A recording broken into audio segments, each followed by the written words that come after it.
Good day, good evening, good afternoon, wherever you are in the world watching this. Thank you so much for joining us. My name is Helen Argeru. I am the founder for Women of Truth. This is a very special organization, a movement, mission for more and more global female leaders to be elevated into the world with their expertise, wisdom, and knowledge. And tonight we're joined by a beautiful, amazing Assistant Professor Tanja Bagar. Dr. Tanja Bagar is a bioscientist. She's going to tell us exactly what kind of credibility and credentials she has, because she's one of these very unique ladies that has a very interesting approach to science, where she's now spent most of her professional career investigating cannabinoids and how they can be used and understood and assisted by many ways of new styles of thinking to actually support women in various diseases and chronic illnesses. And we're going to get into all that detail in a moment. We actually have a masterclass planned with Dr. Tanja Bagar. But before we do the masterclass, we're going to get to know her just a little bit better. Now, I want to first welcome you, Dr. Tanja Bagar. Lovely to have you here. Thank you so much for joining me.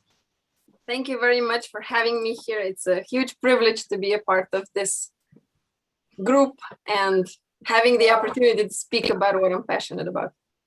Yeah, and finding you was a real treasure for me, because we wanted to find women who were going to be able to present on integrative medicine or integrative approaches to body-mind, integrative thinking around disease, chronic illness, cancers, and generally health, because of course, all our thought leaders are really revolutionizing the future of women's health. And of course, your area of expertise as the assistant professor at Alma Mater Europaea, and I believe also the beautiful institution that you're building, that you're the founder of an institute called ICANNA, is very revolutionary and very much pioneering a whole new way of looking at the body and how we can use natural medicine to assist in these kinds of chronic conditions. So tell us, just in your words, Tanja, what was the real driving force that got you interested in this kind of research, and what kind of credentials do you have in this area? So I have been fascinated about the human biology and how our bodies function for a very long time. And that is why I decided to study microbiology and later do a PhD in biomedicine. I am especially fascinated by how all of our trillions of cells are able to communicate with each other and how we are able to function as a whole body, a whole unit. And this is what my PhD and my studies were focused all about. But I soon realized that science, unfortunately, however I am deeply fascinated by it and however much I love labs and everything we can test and measure, that science does not have all the answers. So I started looking for answers elsewhere. So I started also doing yoga and meditation and looking at other facets that are also influencing our health and well-being. And quite many years after the PhD, I was always looking for new, let's say, new explanations of how our bodies are functioning. And when I was looking through the papers, I read something about cannabinoids, these molecules that we primarily know from the cannabis plant. And I read that our bodies also make these molecules very similar to THC and molecules very similar to now more well-known CBD. And I was like, what? How did we never learn about this? No? So it took me 9 years to study, microbiology, biomedicine, specializing in signaling molecules, and I know nothing about this. And so this was, we knew everything about all the hormones and all the neurotransmitters and everything, and we know nothing about this. So how can this be? And then I really dived into this and looked up papers and went to conferences and so forth. And it took me quite a while to kind of grasp that this is already very well researched, that this is nothing new, basically, that the science behind this exists already very well established. And then, about a year or two, I researched more or less into the papers and into what we know so far. And then the turning point came when I was at one of the conferences and met parents of children with epilepsy, the kind of refractory epilepsy that is not well treatable with the existing anti-epileptic treatments. And they were at the same conferences looking for answers for their children, looking into if cannabinoids maybe could be used as a therapy for their child, because there were reports from Israel and America that some of these epilepsies were very well treatable with CBD. So we kind of got connected, and I saw and I met quite a number of these parents. And we went, at that point in Slovenia, there wasn't much happening on this field. So we went abroad to other doctors. And when I saw the results of some of these children in their, in their health, in the status of their seizures, in children that had 100+ seizures a day, to becoming children who were seizure free, and understanding what kind of an impact that has on the life of the child and the family, I said, you know, if we can help one child, this is beyond, you know, this is so well worth anything, more than anything else I can do. So this is what then got me really involved in this, when I saw that there are really very, very profound health benefits to this if used properly, maybe also in cases where conventional medicine is failing. Thank you so much for such a powerful introduction to you. Anyone watching, we're interviewing Dr. Tanja Bagar and her very powerful passion that she discovered for the research into cannabinoids and how they can really revolutionize the way we treat very specific conditions. She's going to be sharing with us a masterclass on all of this in a few minutes. And before we dive deep into it, we're getting to know the woman and her expertise. And as you've gathered, of course, she's an academic, but also an assistant professor. And she's currently in Slovenia at the Alma Mater Europaea University, and also is the founder of something called iCanna. I encourage you to look up Tanja Bagar on LinkedIn. You'll get all the prompts on this video, and she will also be giving you some very special advice on how to get connected to the work that she's doing and how it might be able to help you and your family. As we move deeper into getting to know you, Tanja, my next area of interest is in your specific life challenge. If you look back at your life, many of us have many life challenges. And I know great women, great leaders have very specific ones that also trigger them or catapult them, catalyze them to take up their power in unique ways. I know about the story of what you've shared, you know, before now about how you got interested in your area. If we look in general at you and your life, what would you say is one of the most life-changing insights that you had in your life from some kind of breakdown or some kind of breakthrough that you had in your personal life? Do you have anything that you could share with us about that? Well, I had many breakdowns, so I could. Yeah, many of us have many of them, yeah. Yes, so it wasn't just one for me. Yeah. Yes, so I had one of those. I was when my daughter was about a year old. Yes, so the story was that while I was pregnant, I broke up with my daughter's father, and which was terribly traumatic and very, very hard for me emotionally.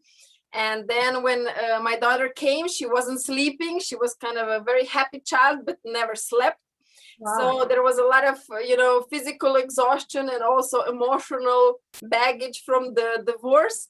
And when she was about a year and a half, I had some heart problems, and I went to the checkup, and they realized that I had very severe, scars on my heart muscles. That was completely not there were no explanations for where they came from, and they suggested a surgery where they would cut these scars off. And yes, and when I was looking at the ultrasound, I said, if this cardiologist had a little bit of sense of humor, he would say, we're looking at a broken heart, you know.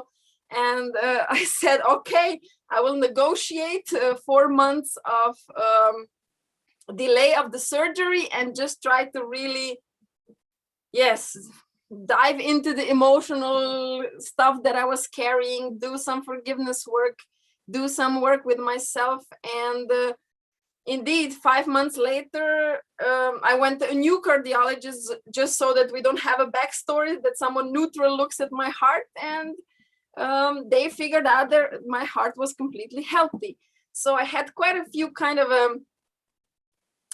health stories where I found these correlations with what we are, not only what we're doing with our health, but also what we're doing emotionally and how strongly it can affect what we do or what happens in our body. You know, that we are not just some bunch of organs functioning as a machinery, but we are really much, much more. And there's facets to our well-being that are just simply outside of the scope of physical and measurements. So we are actually this combination of what we've been working on with all our thought leaders, Exactly. a mind and a body, a soul and a spirit.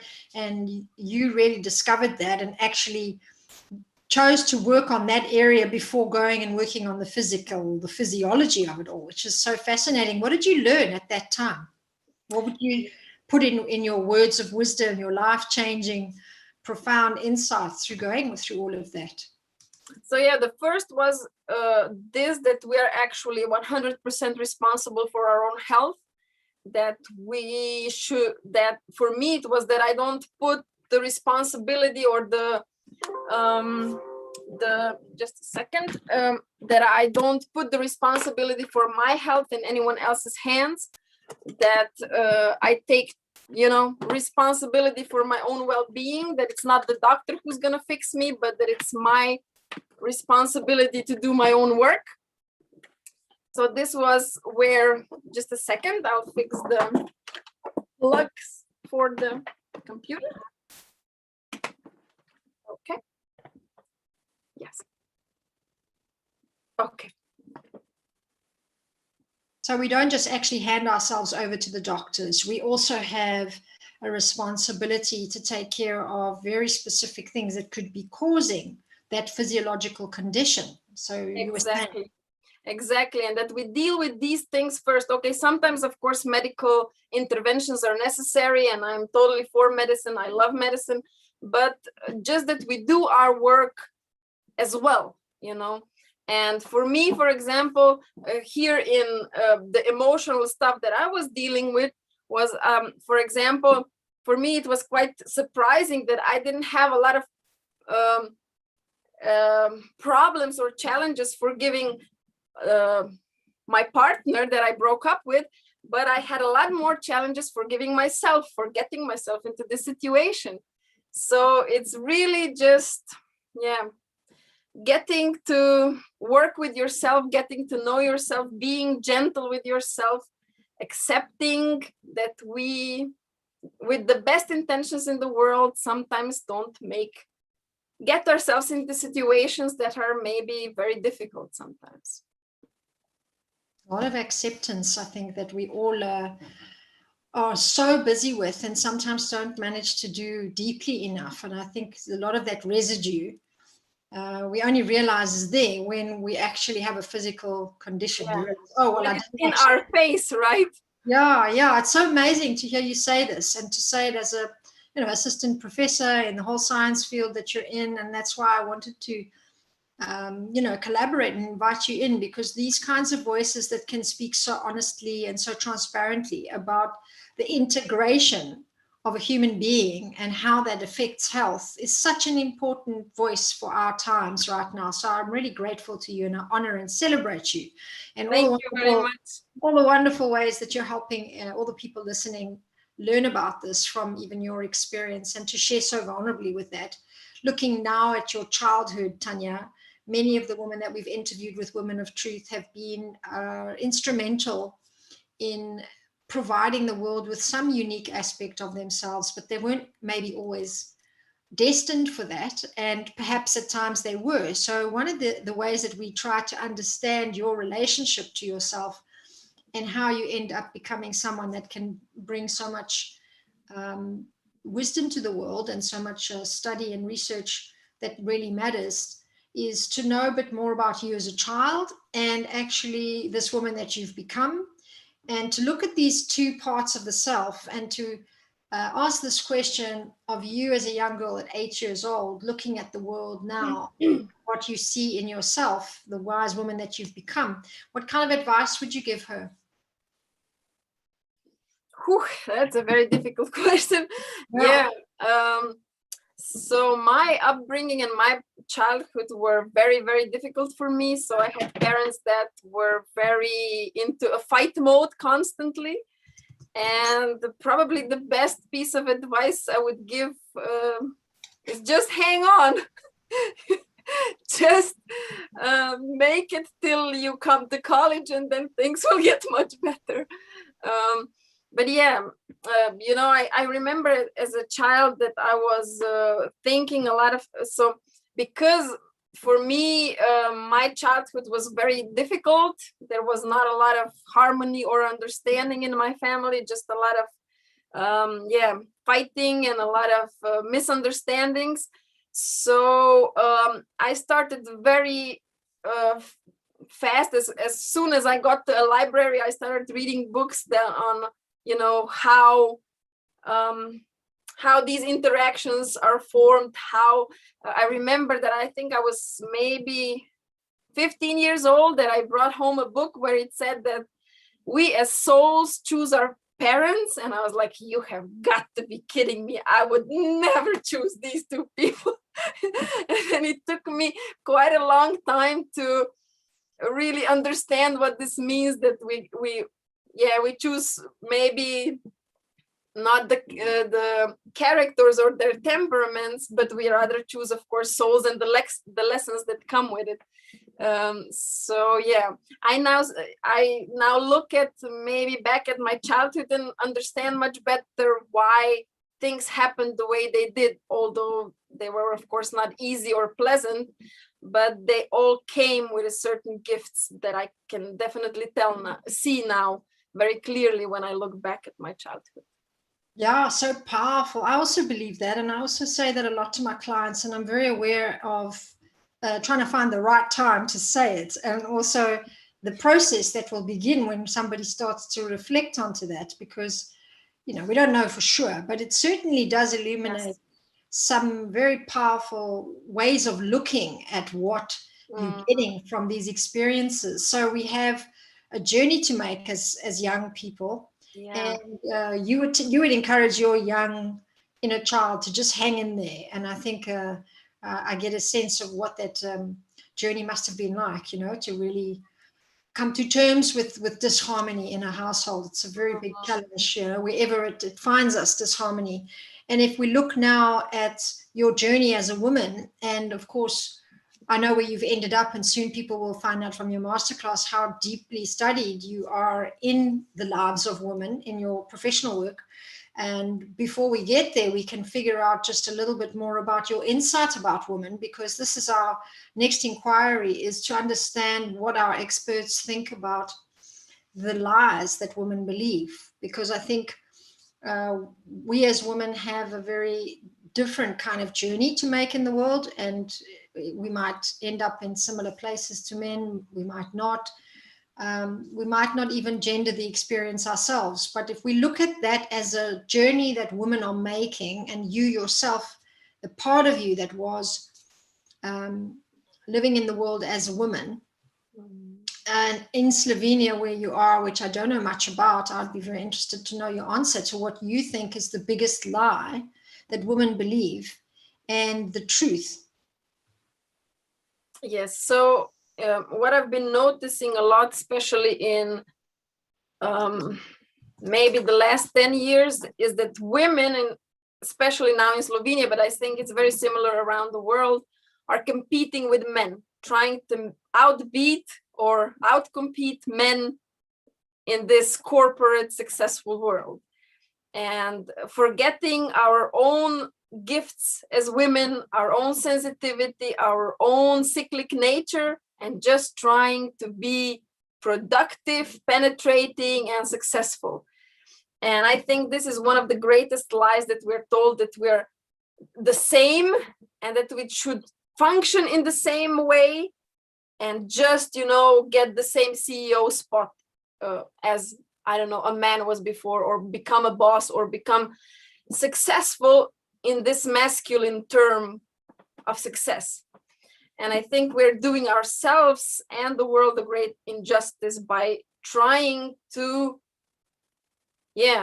just trying to be better men and not women, And I think I'm learning more and more in the last years that there's a very amazing and great wisdom in the woman's body, in the cyclic nature that we have, and that we just do not function in the same way. And the differences that we have between the men and the women are not the differences that one is better or the other, but that these differences are actually very beautiful, and that if we respect our own nature, we can be even more successful in these terms than men, but just with the respect and knowledge that we do function a little bit differently, and that this is a great gift we carry. You said it so beautifully.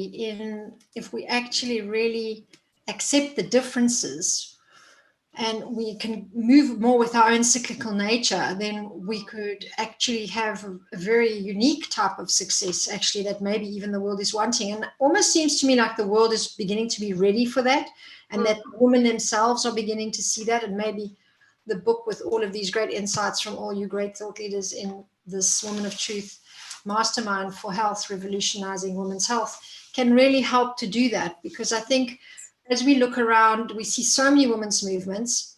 We see many different expressions of this post-feminist wave, and yet many problems stay the same. Many things are changing. Some things are getting worse. We have quite a lot of challenging, complex dynamics around us still in the world, even as more and more people become conscious. So what would you say about the women's movement and the way it is in the world now? Do you have anything you would like to add, subtract, or comment on about that?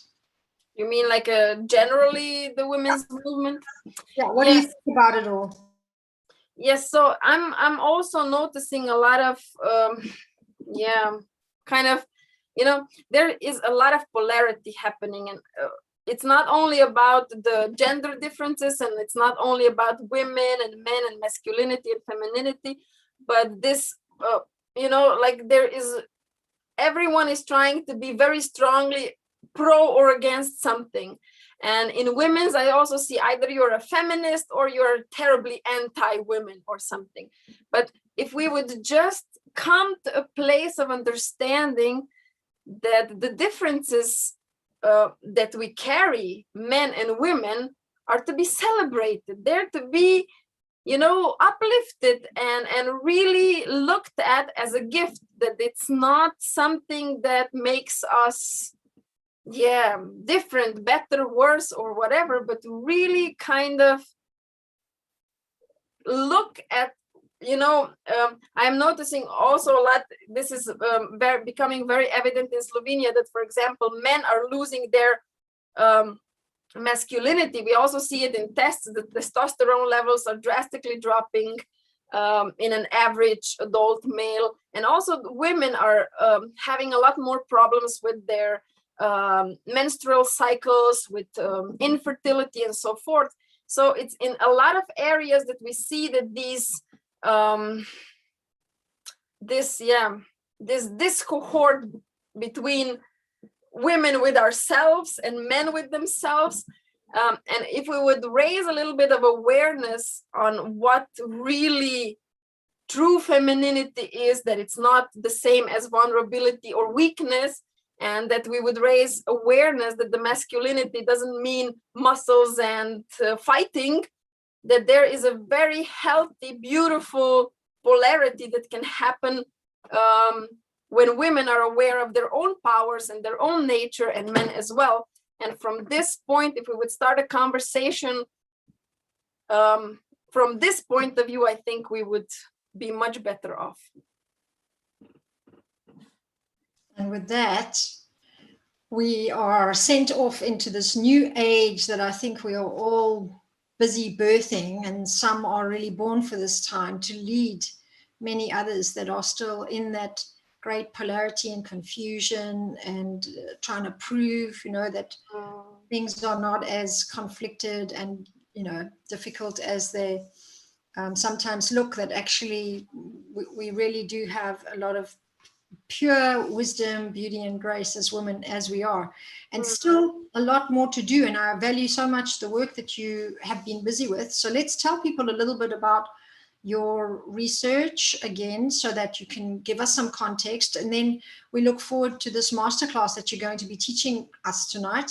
And for anybody interested out there in more very targeted information about Dr. Tanja's work, I encourage you to check out ICANN. It's spelled ICANN, ICANN, and it's actually a institute that's very new, that's actually providing people with some amazing insights and guidance, consultation really, on how to use cannabinoids in your health journey. And you'll find out much more detail from Tanja herself, but just have a look at the video links on here. I'll be putting her LinkedIn profile and also some details about ICANN. So Dr. Tanja, tell us a little bit about the journey. Initially was around discovering that, epileptic patients were inquiring into cannabinoids, as you told us, and their parents were looking, some of the people that had those conditions, they had parents who were investigating these new ways. And you've subsequently moved on from that inquiry into women's fertility and all kinds of other issues related to women's health. So tell us a little bit about your study area, and then let's hear the masterclass. Yes, so after these effects have been so obvious with epilepsy, I started looking also in other facets of health and to see what actually these molecules do in our bodies. So why in the first place does our body produce molecules that are similar to THC and CBD, and what happens in our body when we start either ingesting or inhaling or however bringing these molecules from outside into our body. And I was very surprised to learn that there are many, many studies. We have over 100,000 scientific publications on this topic. So this is very well researched.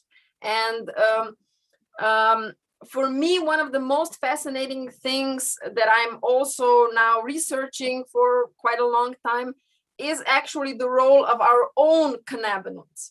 So a healthy body produces these molecules for a very good reason. And we now know that these molecules have a very protective role. They're kind of like guardian molecules in our body. And they keep this balance, this basic balance in our cells intact if we have a properly functioning system for producing these cannabinoids. And this system is called the Endocannabinoid System. And it has been ignored in medicine for a very long time because it just doesn't get into the curriculums of the medical schools yet. But we now see that this system is crucially important for everything, for proper hormonal balance, for proper neurotransmitter balance, basically there isn't a cell in our body that doesn't respond to these molecules.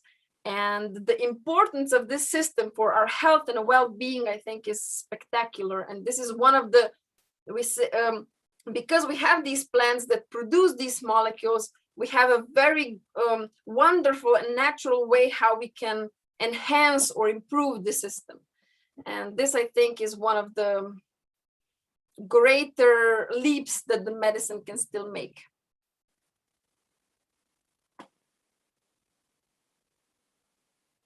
So it's been very targeted on the cannabinoids in our bodies, and you've been looking at how they work, how they function. And I was also surprised to find out that we actually have these molecules, like you say. It is interesting, right? Doctors. Yeah, and the fact that it's also been so, what's the right word?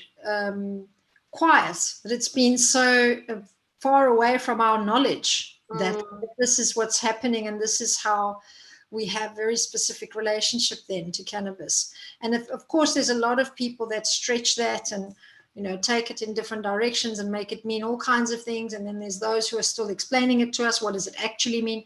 And there's all kinds of implications when it comes to disease and chronic illness.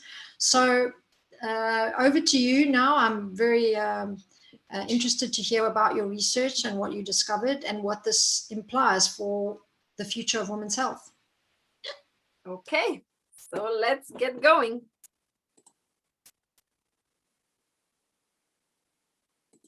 I will share my screen now, and we can start.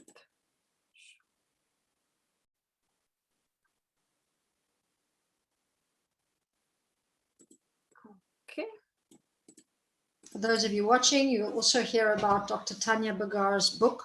She's actually written extensively on this topic. She's been busy with it for a long time, and her book will be published very soon in 2021. You'll have access to that, and you can find out more as well from the Cannaboid Clinic, where you will also be able to get some counseling on the use of cannabinoids for medical purposes. And this is all available when you just reach out to her on her LinkedIn profile, or if you follow the link in the comments on the YouTube video. So if any of the women are German speaking, the book in German is already out. The book in Slovene as well. In English, we're expecting, I'm hoping, in the next few weeks.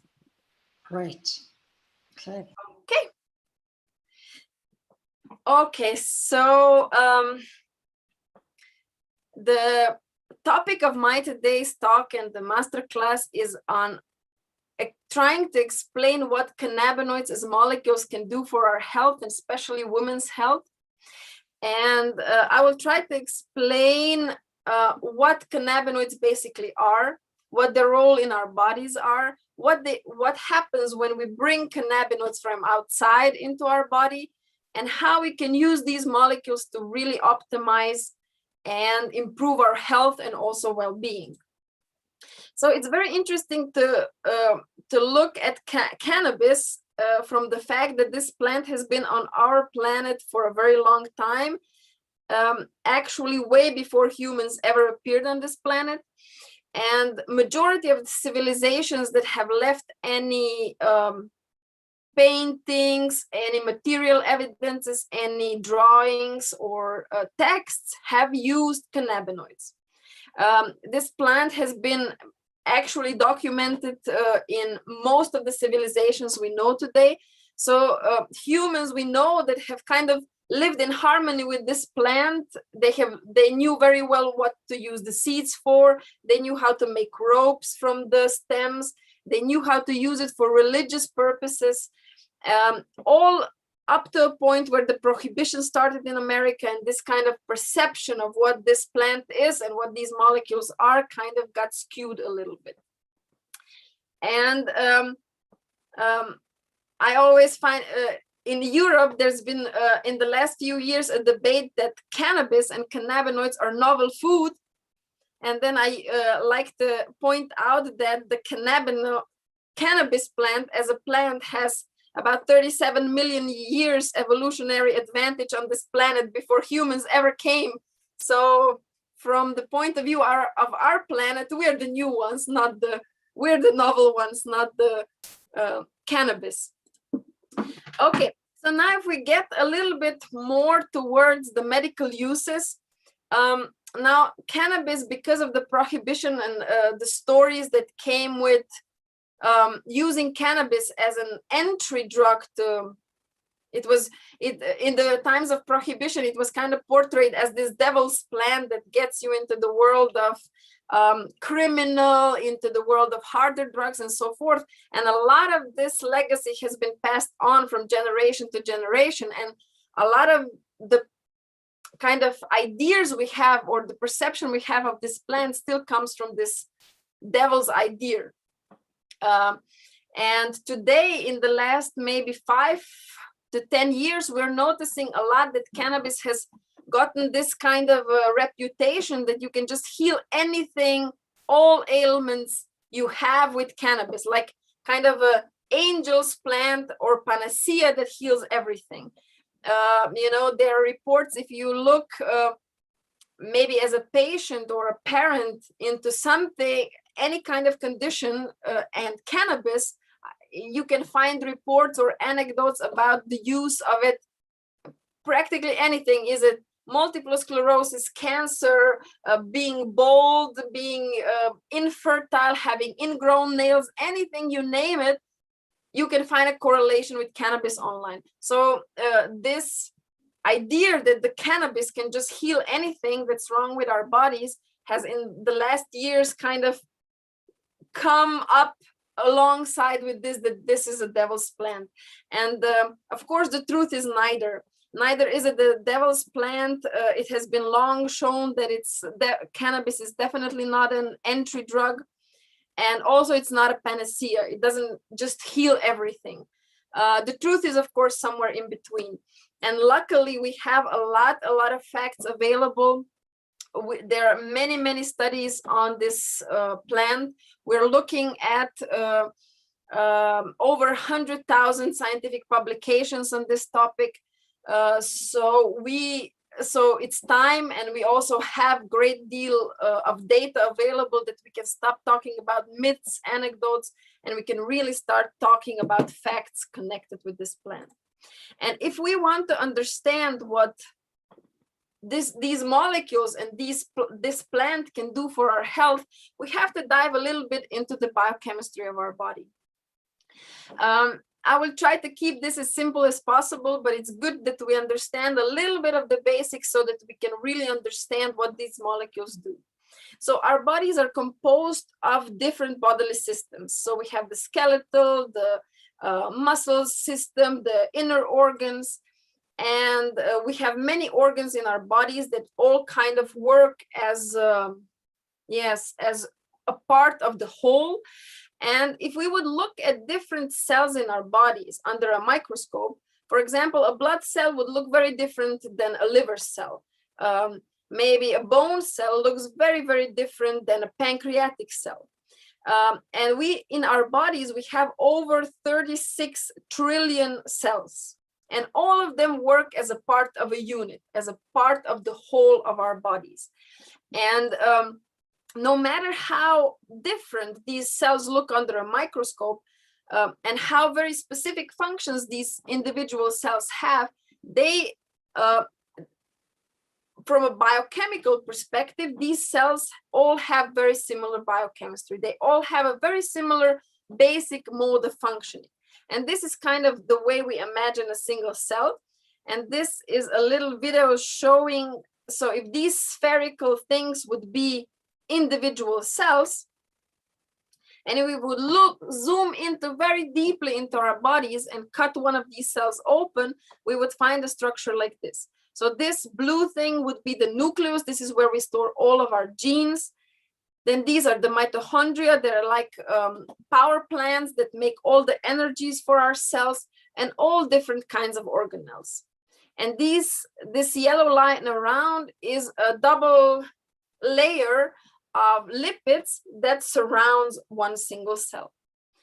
And if we now imagine that our body is composed of several trillion cells, and that they all have to function as one whole, one of the most important features that us multicellular organisms have is the ability of cells to communicate with each other.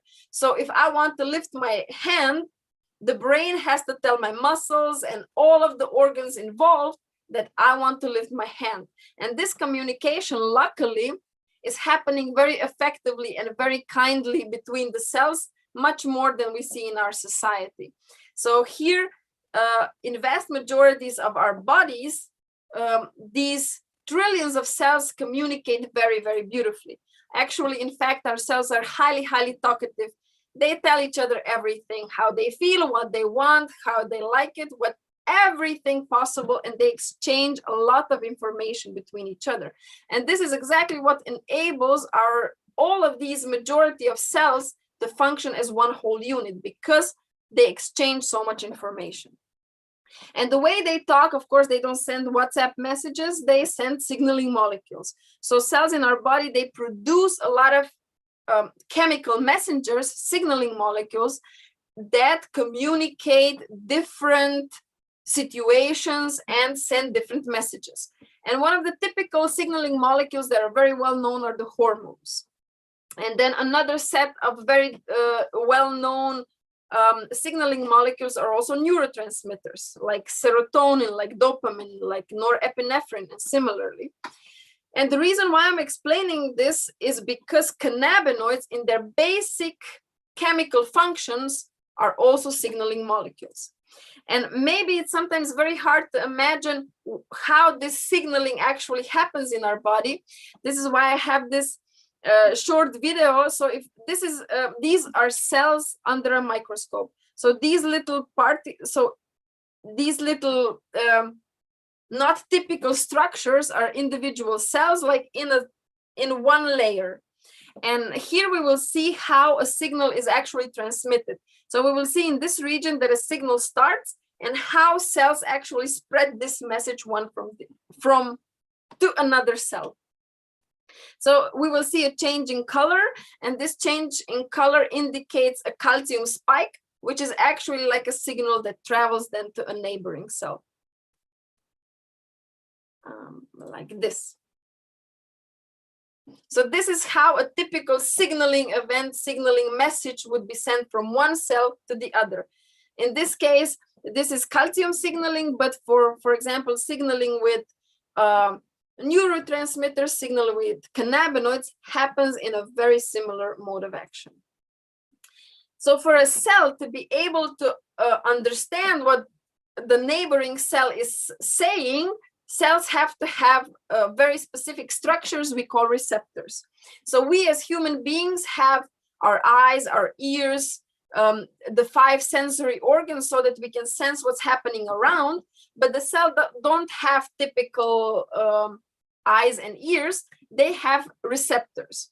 And we have so receptors are like structures. So if this is one cell, we imagine receptors as poking on the outside and sensing what's happening. And cells have very specific receptors for change in temperature, for change in pH value, for changes in osmotic pressure, for whatever happens outside of a cell that's important for a cell will have a typical receptor that will be able to sense this change and enable the cell to respond to this change. And we know that a part of the receptor is always on the outside of the cell, sensing what's happening, and a part of the receptor is on the inside of the cell, telling the cell what is happening on the outside. And this is true, for example, for serotonin receptors that are very critically involved in depression and well-being. And it's also very true for cannabinoids.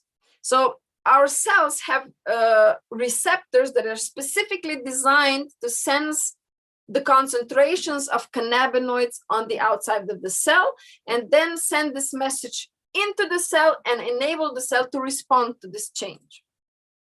And we have 2 very well-researched cannabinoid receptors.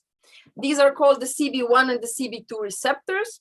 And the Cb1 was found first because this is the one that the THC binds to. And this is how it was also figured out that we have these receptors, because a group of researchers in Israel were very keen on trying to find out how THC actually functions, why it produces the effects that it does.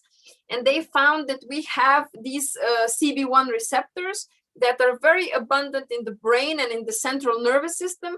And especially certain regions of the brains, we have a lot of these receptors. And when THC binds to it, we get the effects that are known as the high.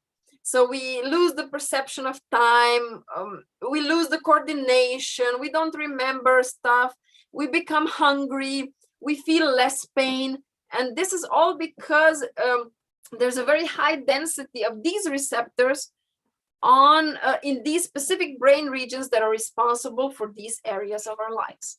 And then we have also the Cb2 receptors, which are more equally distributed throughout our body, but there's a very high concentrations of these Cb2 receptors on the immune cells, so in our immune system. And this is why science has also been showing very strongly that cannabinoids are very immunomodulatory. So we can use cannabinoids to modulate how our immune system responds to foreign pathogens. So yes, the Cb1 receptor we have very strongly present in our brain and the central nervous system, and the Cb2 receptor on the immune cells, but also in other parts of the body. Well, it was actually very funny that when the scientists found that we have these receptors in our body and they started to look where do we have them in our body, it was so surprising to them to find that we have so many of these receptors in our body. They actually found that there's some regions in our brain that have more cannabinoid receptors than all other receptors combined. And this didn't make much sense to the researchers because from a biochemical perspective, our bodies are very highly optimized. We do not produce things that are not vital for us. And for our body to go into such lengths to produce so many of cannabinoid receptors, when the chances are very slim that we will ever in our lives come across cannabis and use it, it didn't make much sense. And because there were so many of these receptors practically in all tissues and all systems in our body, the scientists came up with a hypothesis that these cannabinoid receptors are not there to sense, to bind these plant molecules, so THC and CBD, but that we produce molecules very similar to them that actually bind to these receptors, and these plant molecules happen to bind to the same receptor as a key and a key lock kind of a situation.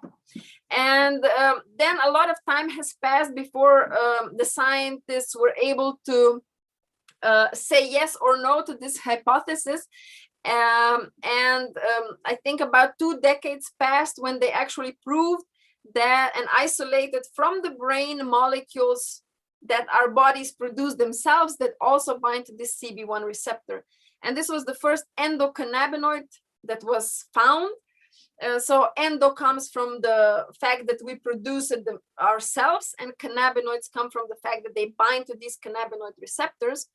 And this was a milestone, the discovery in science, because it opened the gate to discoveries of what these molecules actually do in our bodies, and to the point today that we know what a pivotal role they actually play in our bodies. So after the first endocannabinoid that was found was given the name Anandamite, coming from the Sanskrit word Ananda, meaning bliss.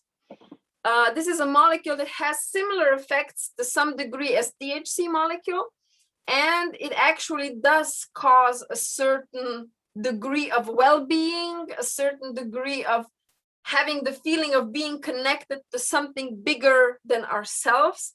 It also has the effect of wiping out some of the bad memories. It also has pain, very strong anti-pain effects, so pain alleviating effects. And we now know that these cannabinoids are produced also a lot in the central nervous system.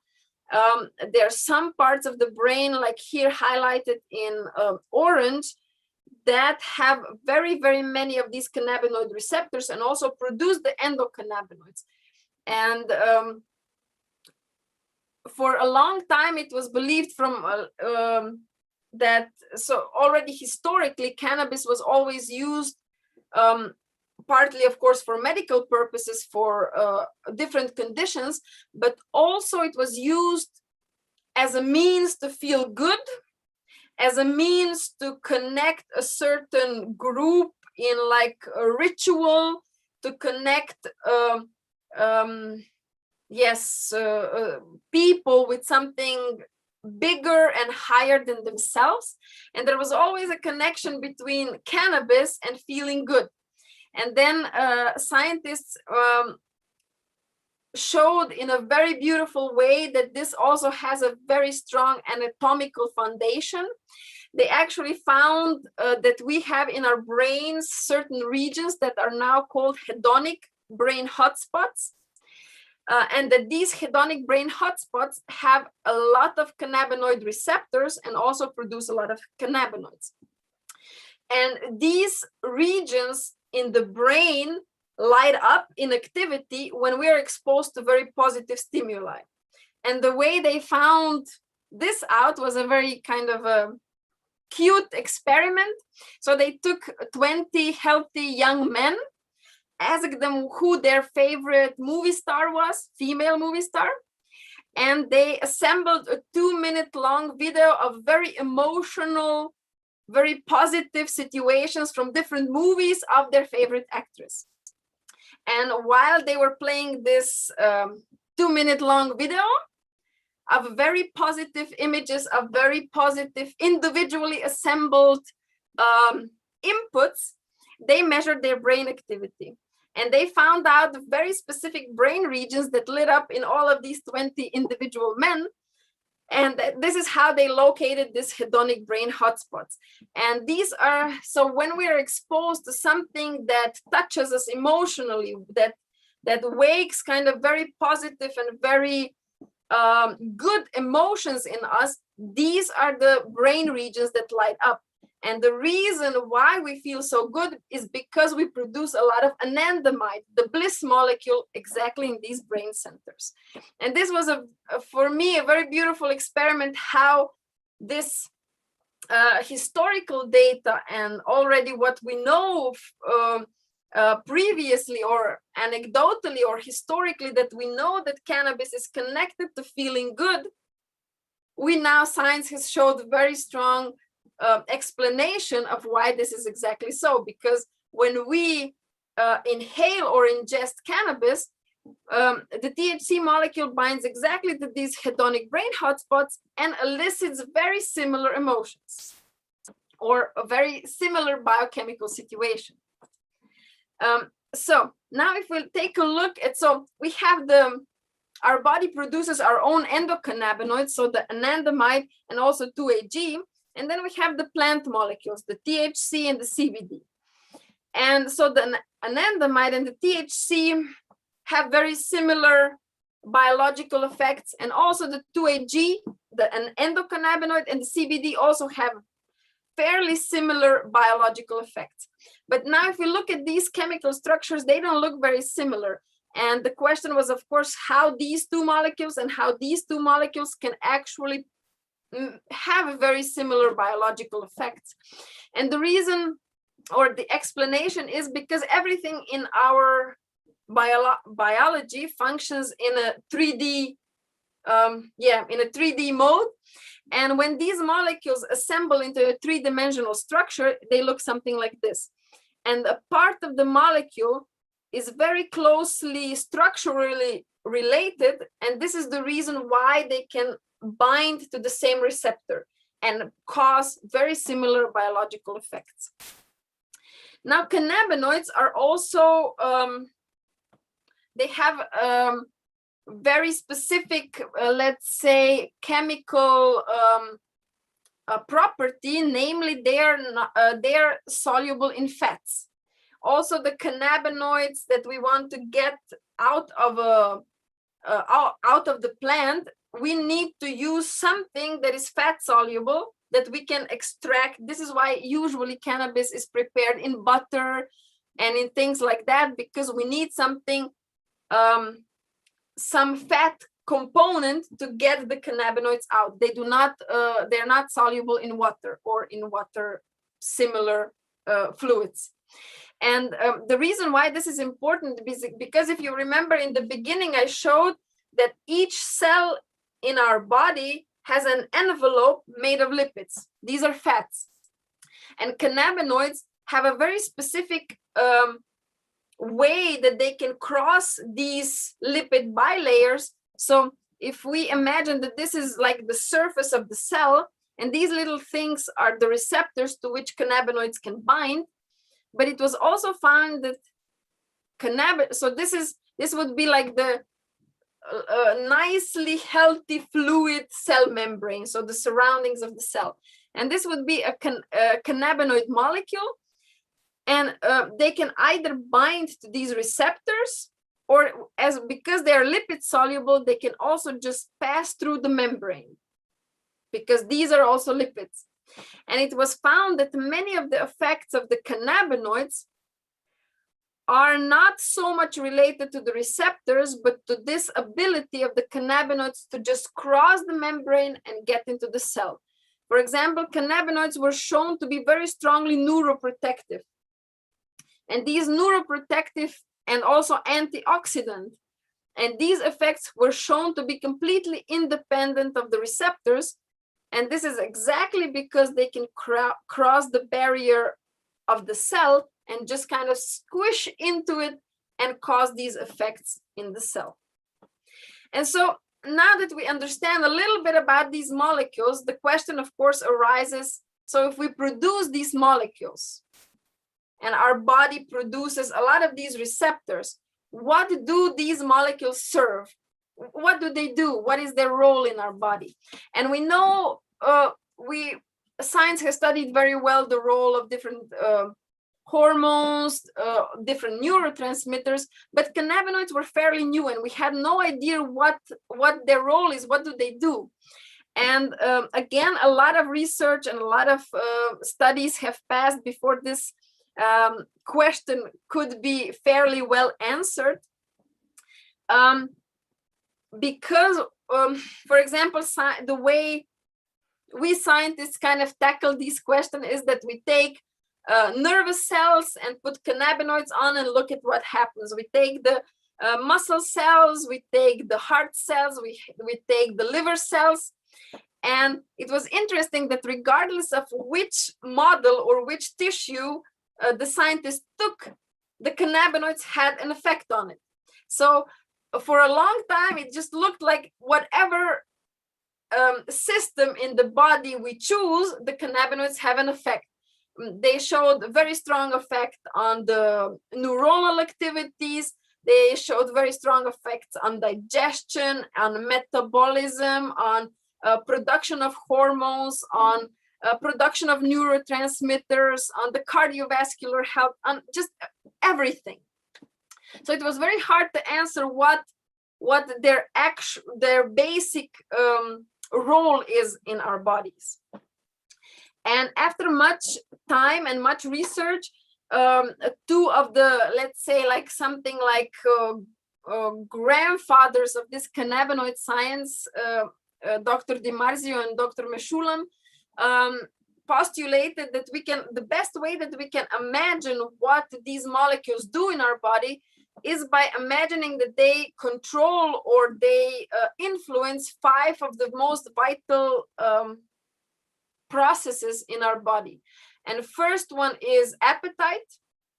The second one is sleep, but not just the quality of sleep itself, but the whole circadian 24-hour cycle that our bodies have. Then the third one is relaxation of the muscles, but also not just the relaxation, it's also how well we are able to use the power or the strength of our muscles when we need to have physical activity, need to lift something, need to walk up the hill, and how well we can relax our muscles and our body when we don't need them. And then the fourth is remembering, learning, and forgetting. And this was also quite fascinating that cannabinoids, either plant cannabinoids or our own cannabinoids, are known to cause gaps in our memory. So they cause us to forget. And it was very puzzling for scientists. Why would it be important for us to forget?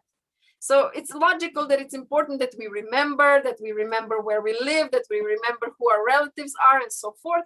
But why is it important for our well-being and health to forget? And so the scientists created mice, experimental models of mice that could not forget. They remembered everything, and in a matter of a few days the mice went crazy.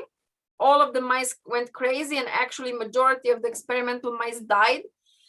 Because if we would remember every detail, for example, every car we meet, every person on the subway, all of the details we are exposed to every day, this is such a volume of stimuli and information that our nervous system, our brain, is completely incapable of handling that.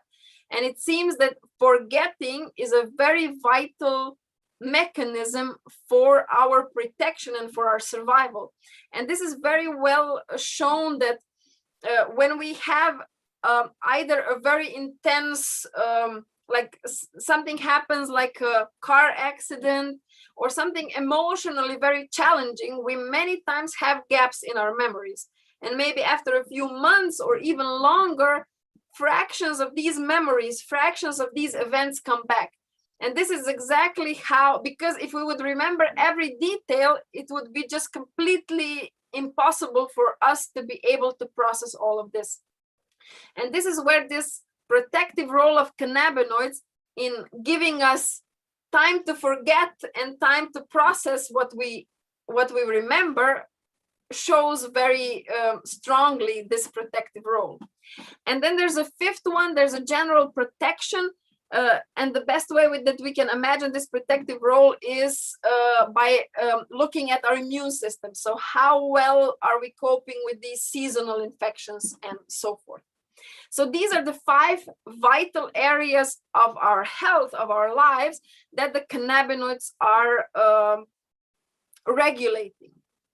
And this is also how we imagine our endocannabinoid system, the best way that we can think about what it does in our body. And after a lot more research was done, it was shown that actually cannabinoids have like let's say like a general regulatory role. So each cell in our body functions very dynamically. You know? So if we would look at one single cell, we would see about 10 to 15,000 biochemical reactions happening in every second. So our cells are, in one aspect, they're like building blocks of our bodies, but they're also very, very dynamic. There's a gazillion things happening all at once in a cell. But for a cell to function properly, all of these chemical reactions, they have to happen in certain limits, in certain boundaries. And this is what we call homeostasis. So homeostasis is when we have a lot of processes happening. So there's a lot of dynamic, but inside certain limits, in a stable, let's say in a stable environment. And what we know about cannabinoids so far is that they're these primary guardians and signals for homeostasis. And whenever something happens in a cell that challenges this homeostasis, it can be either that we have high fever, it can be that a physical injury happens, it can be some emotionally challenging event, it can be stress, it can be breathing in PM particles from polluted air, whatever it is that challenges this homeostasis in our bodies, we produce cannabinoids, and they send this signal that our bodies, our cells, have to return to this homeostasis as soon as possible. And because cannabinoids in their basic role are signaling molecules, they send this signal out that our bodies, our cells, have to return to homeostasis, and they activate different systems in our body. Is it the immune system? Is it the detox system in our body? Whatever is necessary for our body to return back to balance. And this is what we know so far as the primary role, as this guardians of our balance. So starting from a cellular level all the way up to the tissues, to the organs. And now we also know that how well our endocannabinoid system is functioning is also crucially involved in how resilient or sensitive we are to outside stressors, how well we cope with situations and challenges. So it's not only the physical body itself, but also our emotions and also our perception of the outside world. And so what can we do? So, okay, now we know that we have this brilliant system in our body called the endocannabinoid system that is there to protect our balance. So what can we do? So science has shown very well, and I'm sure that for a vast majority of you listening, it's not hard to imagine that living in this modern society already prior to all of these COVID stressors that we're now even more exposed to, living in this kind of a modern society, it was shown that, so if this endocannabinoid system is there to protect us from disbalance, this system has to, so this system actually, let's say, fires up every time something endangers our inner well-being or our inner balance. And now if we imagine how we live, we wake up with an alarm clock, we rush to work, we have to get the kids there, we have to meet the deadlines, we eat an apple that is treated with pesticides, we drink water that has chlorine and nitrates, we breathe in air that has PM particles and many other pollutants, and so forth and so forth. And in a typical day, now our endocannabinoid system actually fires up more than about 100 years ago it would in a month.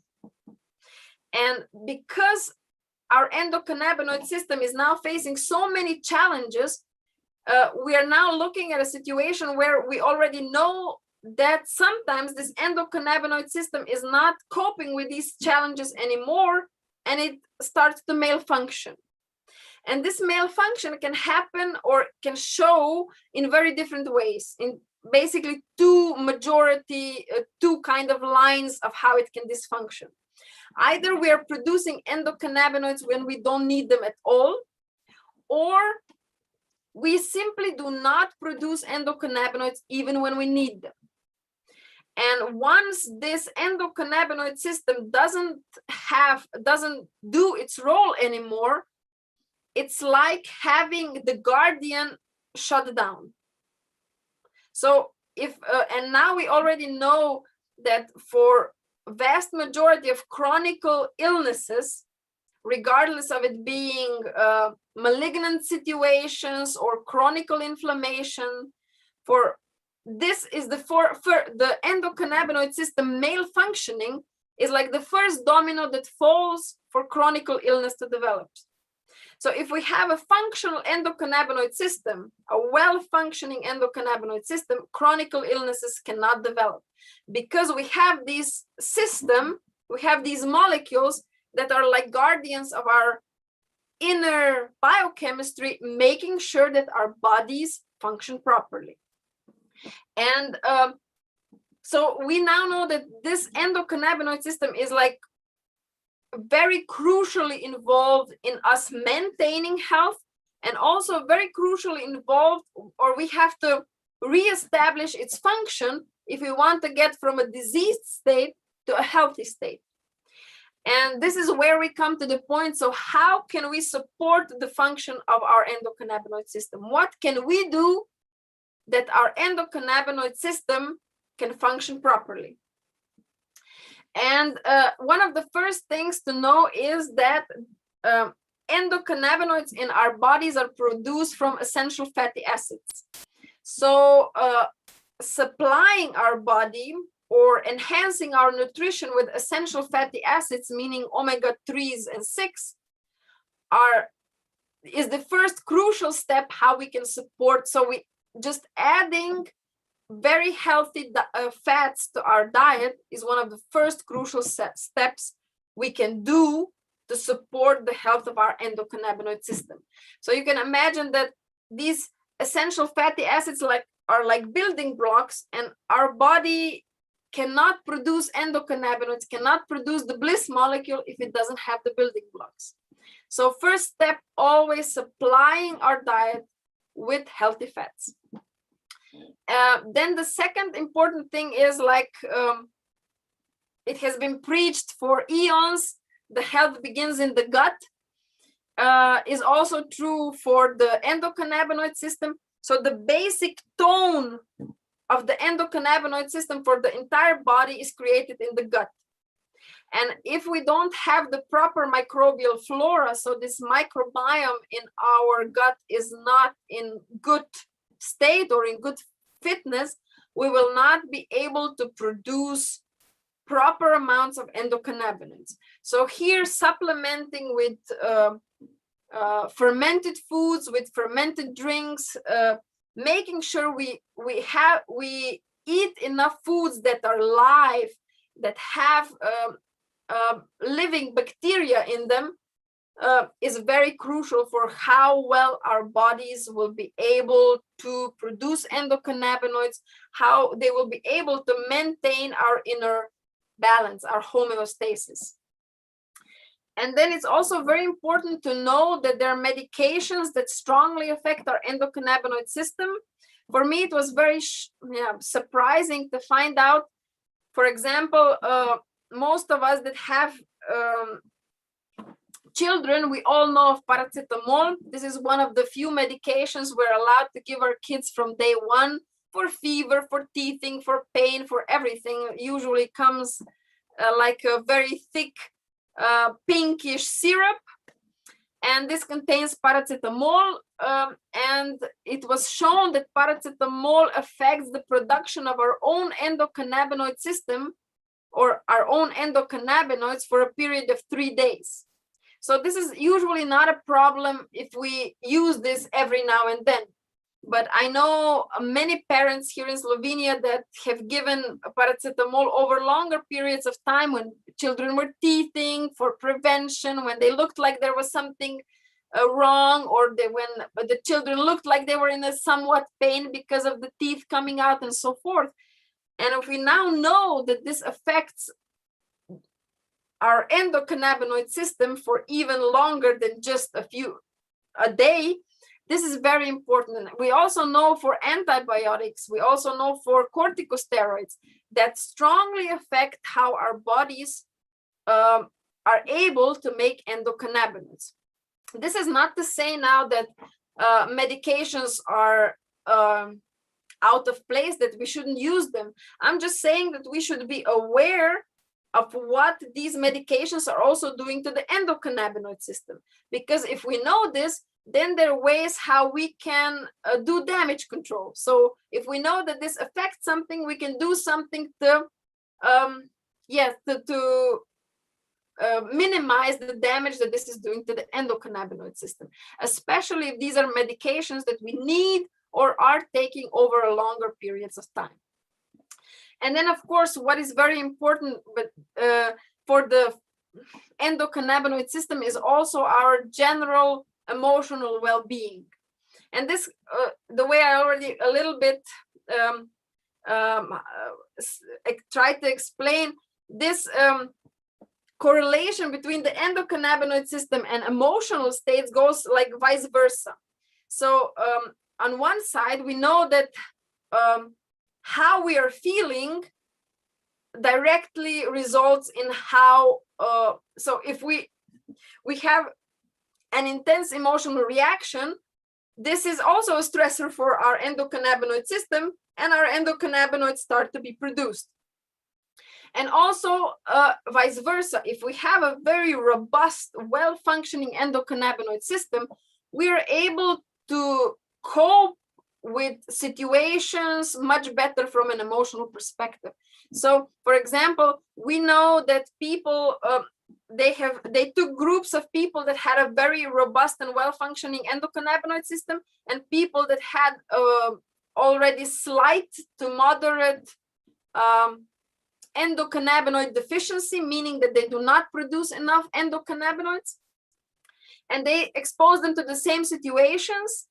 And the people with that do not produce enough endocannabinoids had a much stronger emotional reaction to the same situation, meaning that their emotional state was much less resilient to what they were facing. And this, we already know now, the endocannabinoid system from this perspective of emotions is seen something like an interface between our biochemistry and the outside world. So we know that the endocannabinoid system is very strongly present in the hypothalamus, in the pituitary gland, in every, like the bosses of our biochemistry. And if we don't have a properly functioning endocannabinoid system in our hypothalamus and pituitary gland, all of these stressors, all of these inputs from outside just kind of come rushing in and disturb our biochemistry, showing up, of course, as emotional states. So also from this perspective, we can look at cannabinoids and the endocannabinoid system as kind of guardians or interface between this outside world where there's a million things going on and our biochemical and emotional reactions. And this is also one of the reasons why it's very, very important that we have a strong and well-functioning endocannabinoid system, so that it kind of can play this buffering role between the outside world and our biochemical reactions. So emotional states, super important for our well-being. And so if we supply the endocannabinoid system with these essential fatty acids, we make sure we have a good flora, we have a look at the medications we're taking and kind of do a little balancing and reasoning work on the side of medication, and try to address some of the emotional issues or emotional situations we're carrying, and we still don't come to a place where we would have a very good endocannabinoid system, then this is a place or a point where we consider using cannabinoids from outside, usually from plants, so phytocannabinoids, to actually address this endocannabinoid system and support this guardian role that the cannabinoids are doing. And now we know that the cannabis plant, or so cannabis and hemp are actually the same plant with a bit different chemical fingerprints. And this cannabis plant has more than 1,000 bioactive molecules. We now know about chemically proven 1,064 active ingredients in this plant. So this is not just a THC plant, this is a plant like a bouquet of biochemical substances. And usually the research is focusing either on the medical effects of THC. Now also we know quite a lot about the effects of CBD. In the later years also CBG has gained a lot of interest in the medical community, and many others as well. And one of the beauties of this approach with using plant cannabinoids is the fact that that when we use either the whole plant or extracts from the whole plant, we're not getting just one molecule, but we're getting a whole combination of these 1,000+ active ingredients. And if we know that the basic idea is that we're trying to support or reestablish the basic biochemistry and the basic balance in our bodies. It's not hard to imagine that 1,000+ molecules does a better job than a single isolated chemical substance. So also in clinical practice, it was very clearly shown that these whole plant products have much better effects with lower doses and much less side effects. So we're always aiming. So when we figure out, okay, so maybe it's time that I start, or maybe that I consider using cannabinoids to support my health, we're always choosing for plant-derived and for whole plant extracts, because we're getting this synergistic entourage effect from all of these molecules, not just a single one. And lately, the markets in America as well as in Europe have been flooded with different CBD products, CBG products, hemp products, cannabis products, and sometimes it's very hard to navigate through this market. So the recommendation simply is that we ask the producer where the plant has grown, how these molecules were extracted, and we try to find the ones that are that were grown ecologically and that were extracted without chemical solvents. And then this is already a very good start. Here already 60 or 70% of the products fall out, and usually we can find, based on this, choose very solid products. So when we're talking about the CBD and the THC, we're actually talking only about the tip of the iceberg, because as a plant, the plant contains more than 144 different cannabinoids only, and then more than 160 terpenes, and then more flavonoids and more phytosterols, and there are very many different chemical components in this plant, and this is what it makes them. Dr. Meshulam, the one that discovered the endocannabinoids and the receptors, he said that the cannabis is something like a pharmacological trove, like a box full of amazing pharmacological ingredients. And this is also how we, and me as well, we look at this cannabis plant as really with humongous potential in medicine, as well as with humongous potential to uplift and improve our well-being. So I mentioned, I will just name a few examples that we can imagine. So these molecules, in their basic function, they function as guardian molecules or guards of our balance in the functioning of our body. And it was very clearly and very strongly shown that they do an excellent role in guarding our gut, especially lining of the lining in our gut, where we now already know that most of the diseases somewhere start in the gut. And there's a whole, let's say, debate in this integrative medicine about leaky gut and about the influence of this on our health. Cannabinoids were very strongly shown to correct these leakages. They actually cause these cells that have these gaps to start producing certain proteins that connect them back together. So they have been proven to be very, very important in these in the gut health. Also, similarly, it was shown for the brain that they have strong protective role in the neurons. For example, when the scientists took healthy neurons, cannabinoids had very little effect. But when they took neurons that were hyper excited, you know, this would be usually us at the end of the day with everything beaming inside the head and go, the cannabinoids had a very strong effect and kind of down-regulated all this neuronal activity. So they have very strong neuroprotective effects. Also, for the cardiovascular system, especially CBD was shown to be extremely beneficial for the heart muscles and for the muscles inside of our veins, and is now actually considered as one of the primary molecules for cardiovascular events, either as a prevention if we for the ones who have increased risk, or also after a cardiac event. It seems that the muscles and the tissues recover much faster if they have enough CBD, because it mimics our own endocannabinoids, of course. That's the reason.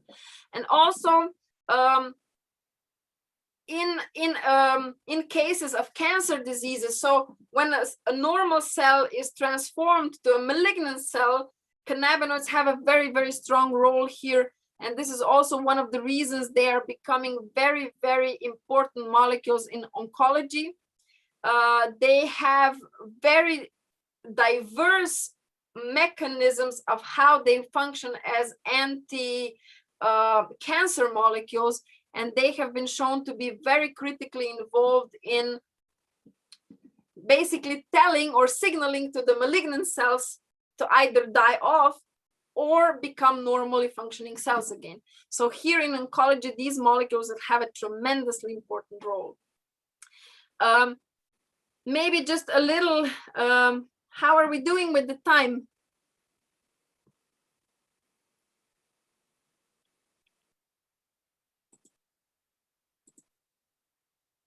I can't hear you, Hedonic. We have about 5 more minutes left, even though we're getting such amazing information. Okay, good. 5 minutes is great. Thank you. So maybe if I just close a little bit more on this well-being part. And for a very long time, it was believed that our emotional well-being or happiness comes from these molecules. So serotonin, we'll know, dopamine, oxytocin, melatonin. And for a long time, the effects of cannabinoids on our well-being were completely ignored.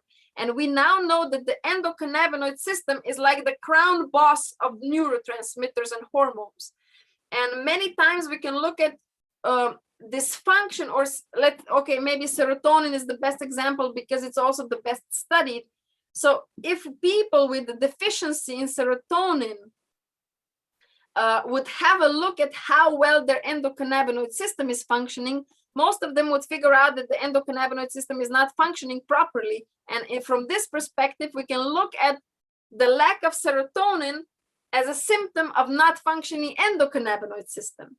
And this is the reason why we're seeing again and again that people that are starting to use CBD or cannabinoids for depression, for anxiety, are starting to show remarkable effects because this boss is the one that is starting to function more properly. And when the endocannabinoid system is functioning properly, the proper amounts of serotonin are a logical consequence. So we're not balancing the serotonin, but we're balancing the boss. We're having a conversation with the chief master of our biochemistry. And this is where these molecules are very, very important. And this is also the reason why they have a place in so many fields of medicine, because there's not a system or a cell in our bodies where these molecules don't have an effect. And their effect always is to shift towards balance, no? And also for stress response, it has been shown that the cannabinoids are very strongly affecting this HPA axis, so this stress response axis. So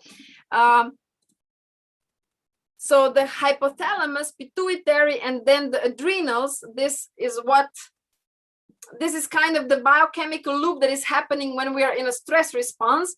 And it was shown that all of these organs as first have cannabinoid receptors, and that the cannabinoids actually affect how much the hypothalamus is telling the pituitary and the adrenals how much cortisol they need to release.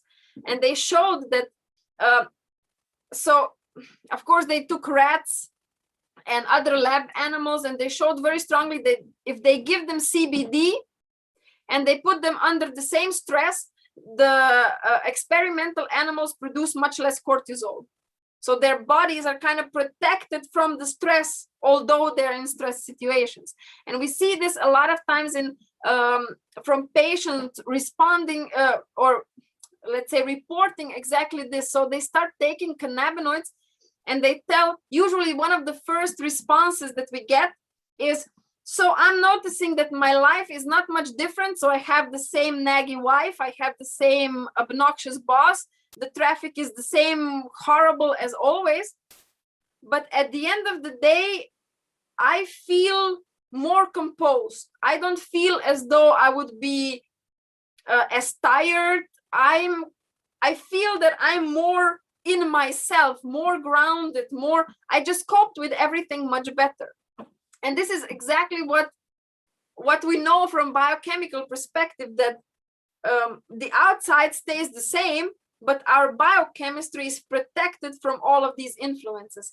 And part of this is also due to the effects on the HPA axis, because we simply do not produce such a huge surge of cortisol whenever we are under stress or we are in a time pressure or anything like that. So here a very, very important, so this is also for stress management, or also in this respect, my advice how to use cannabinoids for this is, so if we're having a great day, we don't need any outside cannabinoids. If we know that we're facing a period in our lives when it's going to be harder, either we're trying to catch a deadline, we're moving, we're divorcing, whatever, then my advice is to use low doses of CBD over a longer period of time. So for all of this time, just to support or protect or guard our biochemistry from all of these stressors that are coming for a certain period of time. But if we enter into the day thinking it's going to be a great day and something really intense happens, in this situation, our body, if it would function perfectly, would produce a lot of cannabinoids. So my idea is always to mimic what our body would do in an ideal case scenario. So if I go out into the day, something terrible happens, as soon as I come home, I take one single larger amount of CBD, because this is what my body would do in ideal case scenario. So this would maybe mean 100 milligrams of a CBD. And this is how we kind of support or help our body to cope with these challenges that that just are a part of living on this earth. So this is the way cannabinoids have an effect on our emotions, on our stress response, and on our health. And now if we get a little bit more into the hormones as a closing argument, so we know that also the endocannabinoid system very strongly affects our hormonal balance. It was very well shown that it has a balancing or a very strongly regulating role on the thyroid and also on the gonads. So every female reproductive tissue has cannabinoid receptors. It was shown that the male function of the endocannabinoid system directly reflects on on the discrepancies in the cycle, on the disruption of the hormones. And also it was shown that, for example, when women are exposed to cannabis, meaning recreational use during teen years, it can affect the menstrual cycles, it can affect the concentration of cannabinoids. So this is on the concentration of hormones. So this is a very, very important point. And for example, it was for progesterone and estradiol, it was not shown that the cannabinoids, if we ingest them from outside, would have a very drastic effect.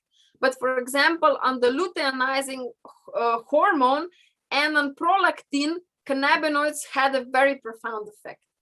And but this is usually here in research, especially when it comes to reproductive health, cannabinoids were usually researched for many decades from the perspective of harm, so it was usually taken a group of women that never used cannabis and a group of women that used cannabis, and they looked back at what their habits were and what kind of reproductive health they had. So there's a lot of bias in research from this perspective, but we know that also on the reproductive health, cannabinoids used properly, in proper dosing, in proper ways, in proper purity, have a very balancing effect on the production of hormone and on the entire menstrual cycle.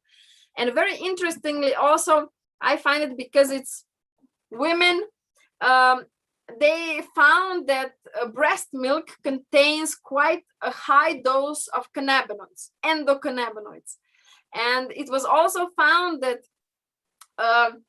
women that produce enough cannabinoids in their milk, the babies very fast and effectively develop the suckling reflex and have a desire to feed.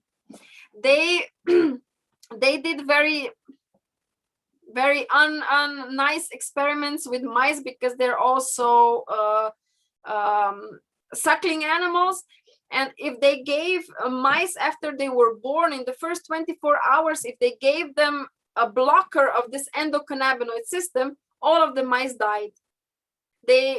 Although there was a lot of food and the mom had a lot of milk, they had zero desire to feed and they could not develop the suckling reflex.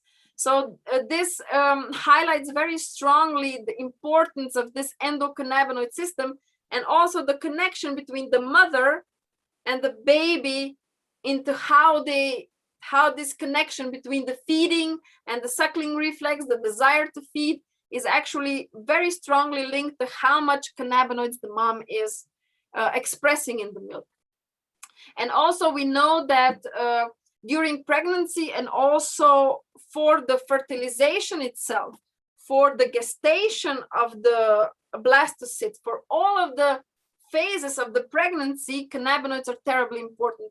Maybe just as an example, these first, so when the developing fetus is searching for a place where in the placenta it's going to become attached, this blastocyte has a lot of cannabinoid receptors, and it never ever attaches to where there is no cannabinoids, and it never ever attaches where there is a lot of cannabinoids.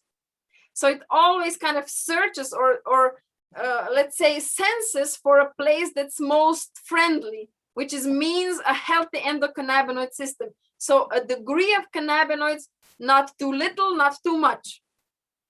And we're seeing now that many of the couples that are undergoing in vitro fertilization are also having a lot of, let's say, questions and inquiries about how to use cannabinoids during this process, because it has become evident that it's very important for the success of becoming pregnant, for the success of the these first stages of gestation. So this is also one of the very, very important points where I think cannabinoids will have a very profound effect on how we do things. Also, maybe just, this is really the last slide. So maybe on the point of PMS and just generally somewhat discomforts that can come with the periods and the menstrual cycle. Here you can find, I mean, we as women can find a lot of cases and reports how women are using cannabis to alleviate different either menopausal symptoms or also PMS symptoms. And although there is a lot of misinformation, I have to warn about that. There is a lot of misinformation on this topic online, but there is a lot of sound data and science supporting that we can use successfully cannabinoids for anti-cramping, for pain alleviation, for also generally coping with these changing hormones over time, and also of course during a single monthly cycle. So there is a lot of ways that cannabinoids can be used to just more smoothly go through these changes, either in 1 month or over a life through a menopause. So here we have a lot of more points. So the basic idea is to, of course, first and foremost, support our endocannabinoid system, make sure we have a resilient, robust endocannabinoid system, because if that one's functioning properly, all of our lives can function properly. If not, then it's just a matter of what symptoms are popping out, no? So we always wanted to have our guardian molecules on watch and doing what they need to be doing. So as a closing thought, these endocannabinoids, these cannabinoids are basically interwoven in every fabric of our lives. And there is not a single healthy situation or we cannot imagine a long-term health without a properly functioning endocannabinoid system. And maybe the way it was usually considered that ignorance is bliss, maybe in this case we can say that the bliss coming from cannabinoids is not actually the problem, but our ignorance in how to use it or how to support our own bliss molecules is actually the problem. So with this, I'm closing for today. Such a powerful, powerful topic, and so many questions come from what you've shared with us, Dr. Tanja. I'm going to ask just one. All right.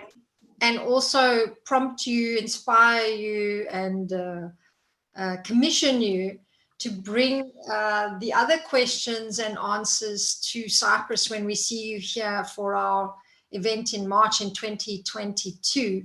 We would love to have this kind of updated data and information on answering some of the questions about doses, how it relates to different conditions, and go deeper into what I think people would really want to know now after having this information. And I see why it's so important to understand the role it plays, because it's really pervasive and very groundbreaking to realize.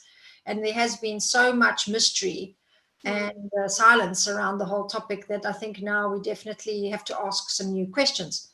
So my one question for today is the leaking gut, right? Yes. This is a very, very powerful thing what you say. I mean, if everybody in the world that has leaking gut just got advised on how to use a correct dose of CBD, very, very promptly and very efficiently there as it begins, there would be so many more healed intestines than what we see now, which is, huge amounts of huge amounts of women who have a sensitive gut, and so many more problems that come from that. I'm one of them, so I've been very tuned into it. So let's just get to that. Anybody that does, could you say that categorically? Are you allowed to say that? Are you able to say that? I don't know, because it's all managed and monitored, but you've done all the research. So if somebody has a leaking gut, right, what is the proper dose for them? What should they try, and for how long? So this depends a little bit on the body weight, as well as it depends on the severity of these gaps in the gut. But the best approach is always to start low and go slow. So we start with so first of all is, of course, choosing a quality CBD product and starting with a low dose. Low dose would be 10 milligrams of CBD per day, and then raising this maybe every week for 10 milligrams, so that we come to about 1 milligram per kilo. So maybe a 60-kilo woman would come to about 60 milligrams of CBD per day. Got it. And this would be then a dose that would be kept for leaky gut, let's say, for 3 months. And do you have to be measuring and watching how it's working, or can you just use it like a kind of remedial or preventative or supportive kind of medicine as you work it like this? So if the situation with the leaky gut is very severe, so then of course we measure the zonulin, we can measure to see how well the barrier function is already functioning or not. Or maybe also many people with leaky gut have very specific symptoms that they can watch at what's happening. But also if we're using it as a prevention, then we can also use much lower doses. If we just use it as a certain preventive or kind of then maybe 10 to 20 milligrams is also quite enough. So the doses I said before, that 1 milligram per kilogram, this is like a treatment doses. So this is when we know we have a leaky gut, and this is what we are targeting now. Then we go to such doses. But if we kind of suspect that there's some inflammation or some leaky guts happening, then 10 to 20 milligrams of CBD per day is usually quite enough for people to have these balancing, anti-inflammatory, healing effects already happening in the gut. Great. I just learned that serotonin and digestion are very intricately linked. Yes. And vice versa. And this is the body-mind, gap that we're trying to to try and plug into. So I thought it was very important that you discussed, something that's so profoundly linking all of this together. And of course, there's so many more questions now about menstrual cycle, menopause, fertility, many things that have been raised by what you say. And I remember first when I came across Cannaboids and understood a little bit about them, there was a lot of controversy about estrogen positive cancers. Yes. And any hormone positive cancers or hormone related cancers, and the questionable use of CBD, whereas CBD was useful for most other things, people that were obviously advocating for it. Has anything changed in terms of that, in terms of the research, or is it still cautionary to use it when you have positive estrogen cancers? Yes, we have very strong data now saying that CBD is completely safe to use in hormonally positive cancers, but THC is not. But THC is the one that will alter the estrogen receptors, and possibly for some people it can even support the proliferation of cancerous cells, but only THC. But so CBD is completely safe and has been shown to be for estrogen and progesterone positive cancers. The combination between CBD, CBG, and limonene as one of these very important terpenes, the combination of these three seems to be very, very beneficial. I think we're going to have to set you up with a serious half day, full day VIP workshop here in Cyprus when you come, and invite women to come and learn, but also people that want to explore the options. And I don't know much about CBG. I look forward to learning more about that another time with you. I think it's fascinating. And the combination approach, which obviously you can advise people on given all the work you've done.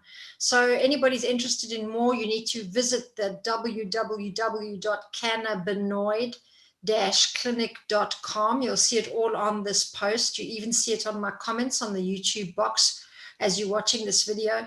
And then, of course, you know that you can always reach out to Tanja on LinkedIn. Her name there is Tanja Bagar, spelled with a J for Tanja, not a Y, Tanga, and then second word is Bagar. There's no doctor in front of it, although she is an assistant professor. And you can always ask your questions there, and then also find her book, because the book is, I think, an excellent resource, and we look forward to sharing it in our group, Women of Truth Yin. You can find out more about all these amazing ladies and all the great work they're doing. And of course, we wanted a scientist, and there you go, we have one. So it's so lovely that we included you here. I look forward to doing more and elevating your work further. And in Cyprus, let's ask more of those questions and go deeper, because I think there's so much more here that needs to be, also discovered and corroborated, and even, confirmed by many different cultural groups using this new method, and also being able to be much wiser about the selection, because there's been a lot of and a lot of misuse, and I think a lot of also, as you said before, misinformation on the internet. So we need, I think, some expertise like yours to also help move between all the myths and the real facts. So lovely to have you, Tanja. Thank you so much. And it's been a real privilege and an honor to be a part. And for me, I mean, it's been really lovely. Is there any last words you want to have for our guests? And if you can, after you've said them, you can also give us 3 powerful words. It's in Women of Truth tradition, where we close off our sessions with 3 powerful words, either connected or separate, that capture your wisdom, that you think are really important for people to remember. Okay, good challenge. So yes, maybe as a final thought would be to really take the time and learn about this amazing endocannabinoid system that our body has, to do the best we can to guard our own biochemistry, to make sure we do the emotional, nutritional, and every facet of the work to bring and support our balance, because once our endocannabinoid system is functioning, we will be fine. Beautiful. Right. And as a maybe the closing, the three words would be balance, of course. Balance. Balance, vitality, Vitality. and inspiration. Inspiration. And we had that all spearheaded by this very powerful message, everybody. If you can make a note now that this is something for you to really research and investigate, both for yourself, for your children, for the future, and to get past all the myths and all the misinformation, to really get clear on the facts, the research. You heard from Tanja tonight, there is so much research on this. I'm amazed to hear that. So that's really great news. And we need to understand how this whole endocannabinoid system works inside the body, to understand how we manage stress and to know why it works to eat kimchi, or why, being vegan for a while or doing a detox is really going to help you at certain times. When you understand that, there's real wisdom in the whole natural science of the body. So you'll find out more from this wonderful panel of thought leaders, and I welcome you to go back, watch some other videos you've missed, maybe interviews with people that you can see now are really revolutionizing the future of health in general, not just women's health, but we have a special focus on women. And remember those three words from you, Dr. Tanja, very powerful. First one, balance. Very important that we keep in mind that we have to work on our life-work balance now more than ever as the world is beginning to change dramatically. The second one, vitality. All of what we heard tonight, I think, is so powerful to remember how you are in charge of your own balance, your own vitality in life, and that really you are sitting with the health in your hands. You are the one that has to navigate that. And third, very important, is remember the bliss. You said it so beautifully, the bliss that we can actually access with everything we heard tonight, and the inspiration is the word from Tanja. Thanks again, Dr. Tanja. It's such an honor. Goodbye, everybody. Good night. Thanks again. Thank you. Thank you, Hedonic. Bye-bye. Good night.